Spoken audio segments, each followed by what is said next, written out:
Bandarpati lenggah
sangat anggen kula mundi dadosaken jemat sampurawan. Panjenenganku kepengin mriksani kepengin kula menas kabeh prajurit megang kemapan ana ing Kabupaten Grati. Pikanto paestu panjenengan anggen kula ngaya jijiban kula wentah para prajurit ing Kabupaten Grati sapunika mboten wonten ingkang jiwanita. Bakaran kang penting lestarake ya. Imen tinulang kabeh para prajurit kemapan ana ing Kabupaten Grati. Estado Monggo Kang Prayoga. Hari Panges kutampan ana le. Tamping yo terusaken Jejibanmu kepiye? parang matur pikantuk pangestu panjenengan anggen kula jadi gedung pusaka ingkang Kabupaten Grati. Iya. Sakmenika boten wonten pusaka ingkang anes. Bagus. Monggo sapanci-pancinipun wonten pusaka ingkang anes kuwasaken panjenengan. Monggo kula katakan Kanggo ngejawab prajurit dipangat. Kalamun penjahat putus marang sira supaya sira jaga katentreman oleh gedung pusaka. Siji wae ojo nganti wales kae belakang. Bukan kayak kaya. Arta, Dawuh tinimbalan Kanjeng Adipati. pangis hutang mana lele? Kula tampi mugi dados saking jejimat kula gesang. Dapat. Pakarian muka pri. Kepareng matur menawi lepat nyuwun agunging samudra paksami.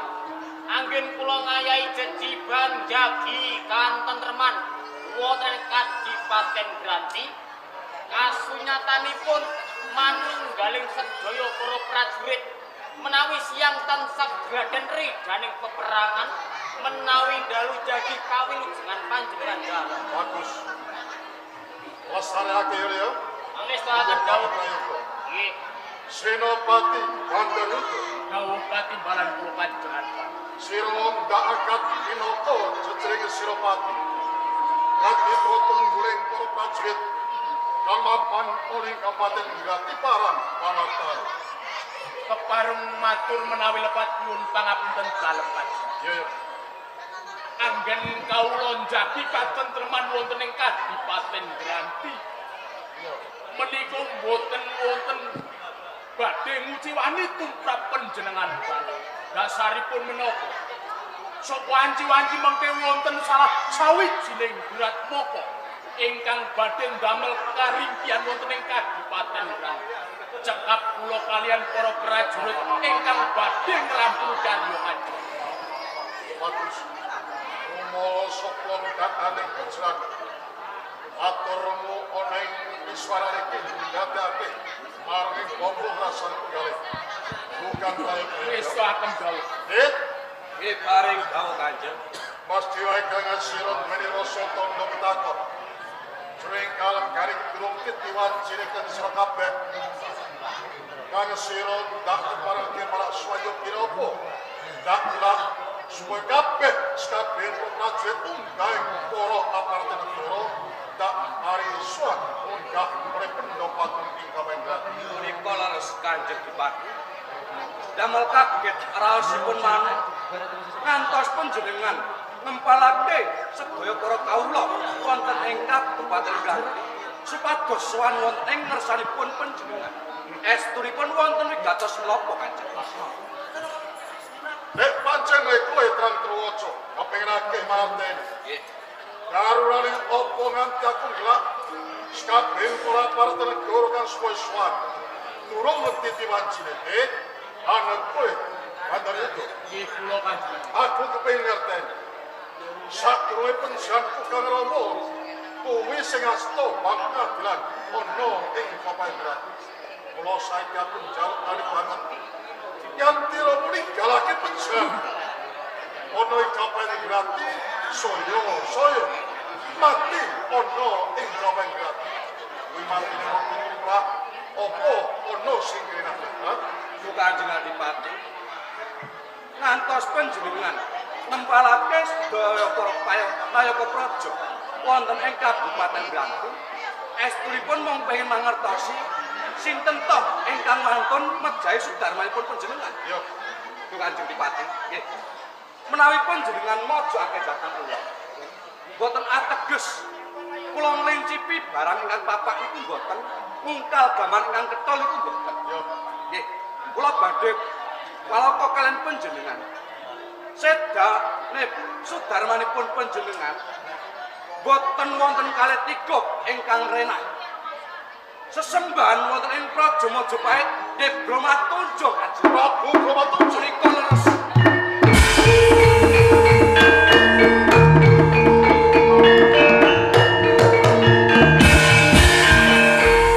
Senopati Bandar itu Dawuh katimbalan kula panjenengan. aku durung percaya babar bisa nyengking siro durung paring pawangsulan marang pitakon Kanjeng Adipati Bandar Surat. Menika dawuh kaleresan napa ingkang dipunaturaken kalian pamanten. Menawi sedanipun tiyang asepuh panjenengan menika dipun klenah saking tiyang Majapahit. Leres.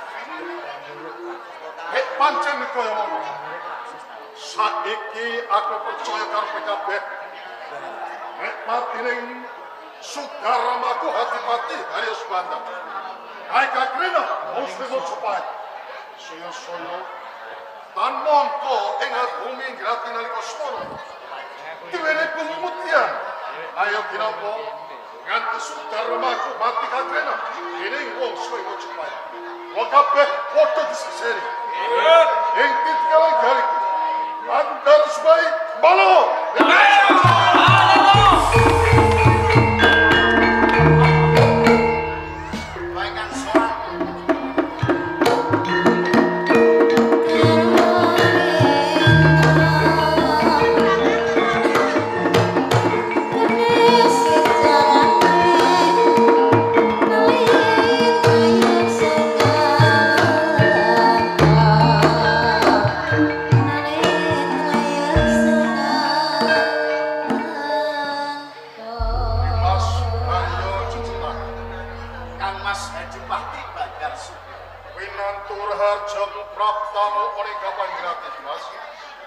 kalis ing sakara-kara nanging saderengipun sungkem kula mugi katur Kang tak tombo pujo pangestipun Kakang Moraget Ambanaya dan ing pamundi mugi dadosaken jejimat dumateng kula Kang Mas Adipati Bandar yo Dimas kaya-kaya gawe kageting jeneng marepun Kakang ing kalang garken sira ngelangke Mojopahit tumuju ana ing kapaling grati kuwi tindak ngelangke ana perkara sing bakal atrake marang Kakang nuwun sewu Kang Mas Adipati Bandar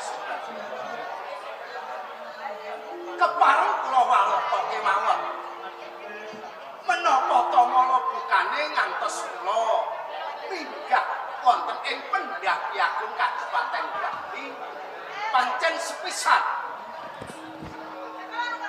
kula ngrungake wektu jalaran kula kapang kaliyan Kang Mas Adipati Bandar Subali wonten ing Kabupaten Grati Kaya sira wong nom isih kepengenake marang Kakang eyo apa ceto nah, dungkap untuk kaping kalipun Kang Mas Adipati Bandar Subali yaktimun didhawuh saking ngersanipun Sinuwun Prabu Bramatuja wonten ing Kraton Mojopahit kapulih nanjengaken jalaran Kang Mas Adipati Bandar Subali sampun 3 ngancik sekawan sono piswanan agung mboten ngatonake seba wonten ing kraton utawi Pendhaki Agung Mojopahit menapa ta darunanipun Kang Mas Adipati Bandar Subali Dimas Haryo Cecita yo mapan Dimas kebenaran kene sira bakal ngebelake apa to darunanipun Kakang Raswan mriko Mojopahit 3-4 ngancik yo bakal blakake pancen semua jagung balelo mriko Mojopahit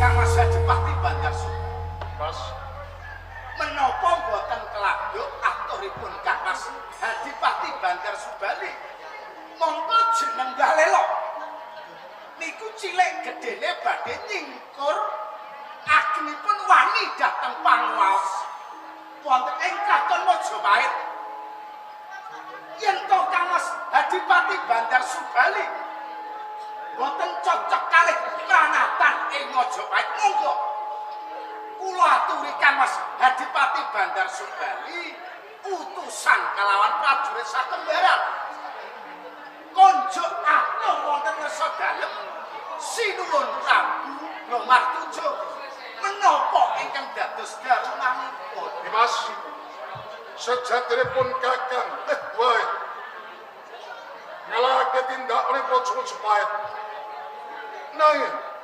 sakwisipun Kakang marteni lembar sejarah peninggalan Grati saya kadang-kadang setara dalam peninggalan Grati ngandhakake tanpa kula lan tanpa paedah kalaman aksa mriko Mojopahit cedhane Dimas Nganti kerasuanku babat ngancik riko cepat.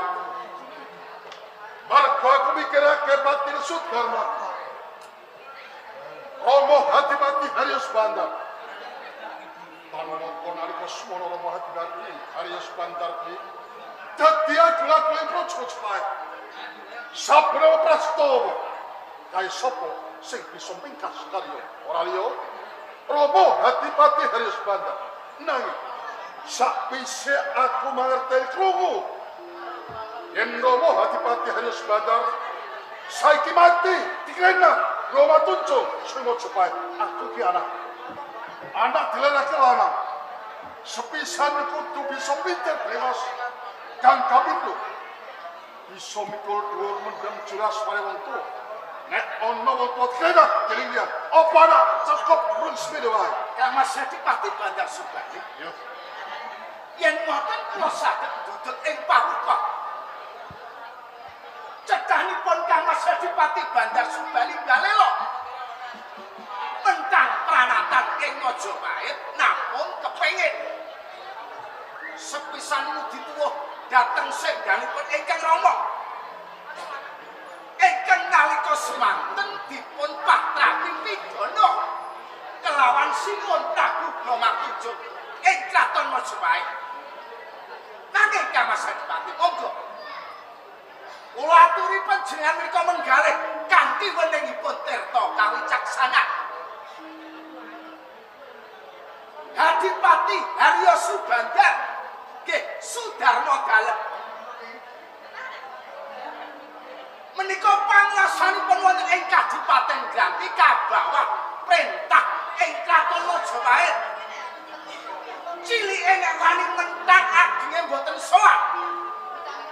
Niku padha karo wani dhateng sesembahan wonten ing Majapahit menapa yen to Sinuwun Prabu Bramatuja patrap pidana kelawan ingkang Rama dinak lepah sesel Kang Mas Adipati yen to Kang Mas Adipati namung ngucik dhateng perkara menika kula ibarataken ngincipi barang kang patah nungkal gaman ingkang kedul Kang Mas Adipati monggo geni ingkang sampun kobar kasiram kalih tirta pedamen kersanipun boten nukulaken dhateng derdak antaraning Kadipaten Granti katuran sowan kemawon wonten ing Majapahit. Nggih, aku kang supaya sabdamen.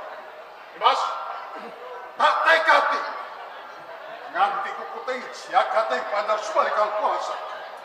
Aku lah bangsuan, oleh cepat. Balik.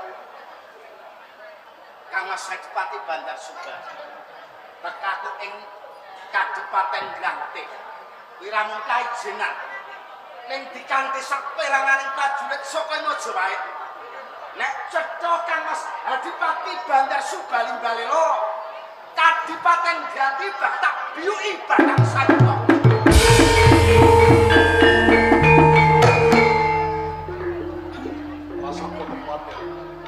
Orang waktu mati. Kowe jeneng pelayaman, kowe jeneng siapa? Aku lagi kamu gerak. Yen ono hanya standar urusan, wis ora. Hei, kowe kabeh ora perintah supaya sak kataring prajurit kamu supaya balaki. Prajurit saya mau cepat. Kang Adipati mlayu kadang kula nyuwun tambah pangestu.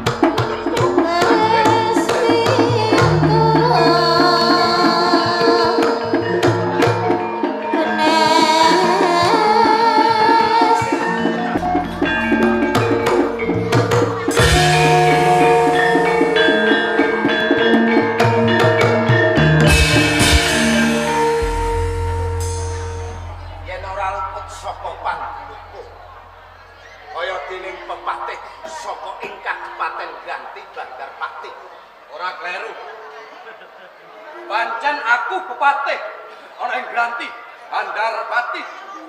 Bandarpati Kepiye Arya Justan? nalika aku munggah ing Pendopo Agung Kadipaten Granti. Senewa Agung uga kowe melu nyekseni. Mongko sesembahanmu kuwi kleru. wis wani marang pranatan ing Majapahit. Nek kowe ngrumangsani pinangka dadi badal wakil, kowe ngrumangsani pinangka dadi pepatih, yo kene kowe ora gelem melu ngelingake. Arya Setan, pancen bener apa sing mau kandhake. Senajan to sesembahanku wis kleru, nanging Kanjeng Adipati mung kepengin mudi tuwa perkara sedane wong tuane ya Sudarmane. Mula wiwit dina iki Kanjeng Adipati wis ora gelem tak elingke. Dhewe tetep uga pengen gawe geger ana ing Praja Majapahit. Nek ngono cetha. Kabeh iki mau wis disengaja.